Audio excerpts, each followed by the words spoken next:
Opposition लीडरों ने, जिसमें राहुल गांधी भी शामिल थे, शरद पवार जी भी शामिल थे, प्रेसिडेंट से मुलाकात की और उस मुलाकात के बाद इन लीडरों ने कहा कि ये जो कानून है इसे वापस लेना ही पड़ेगा सरकार को, क्योंकि किसानों का भरोसा एक तरह से टूट चुका है सरकार से। सवाल ये उठ रहा है कि क्या ये तमाम हालात इसी तरह से बने रहेंगे?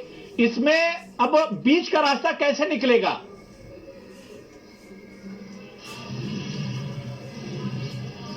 देखिए, पहली बात तो मैं भाजपा के प्रवक्ता कुछ बातें कह रहे थे जो बिल्कुल सिरे से नकारे जाने वाली बातें। मैं राष्ट्र प्रवक्ता के नाते बड़ी ही जिम्मेदारी से ये कहती हूँ यहाँ पर कि ये कह रहे हैं मोदी जी ने हितों में कानून बनाया। आप मुझे ये बता दीजिए कि अगर किसानों के हित में होता तो सड़क पे क्यों उतरता किसान? और दूसरी चीज ये कि ये बार बार कह रहे हैं हम तो किसानों को समझा रहे हैं, 2 कदम हम आगे बढ़ा रहे हैं, 2 कदम वो आगे बढ़ा दे। अरे किसान जो देश का है वो अन्नदाता है। किसान बेवकूफ नहीं है, किसान नासमझ नहीं है कि उसे समझ ही नहीं आ रहा है।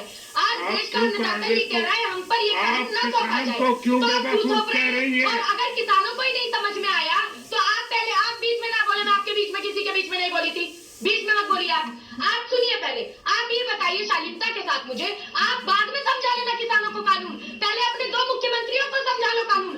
आप एक तरफ कहते हैं एक देश और एक बाजार, दूसरी तरफ मनोहर लाल खट्टर कहते हैं कि बाजरा की फसल दूसरे प्रदेशों की नहीं बिकने दूंगा। शिवराज सिंह चौहान एक कदम आगे बढ़ाकर कहते हैं मध्य प्रदेश के अंदर दूसरे अगर कोई प्रदेश से फसल बेचने आएगा तो जेल भिजवा दूंगा। अरे तो दो मुंही चाल हमेशा क्यों चलते हो? दोगली नीति हमेशा क्यों चलते हो? और मोदी मंत्र क्या है? मोदी मंत्र है पूंजीपतियों को नमन और किसानों का दमन। तो हिंदुस्तान में हम ये नहीं भंडारी साहब, और इसका कोई राजेंद्र भंडारी जी, इसका सीधा रास्ता है। भंडारी जी, सरकार किसानों का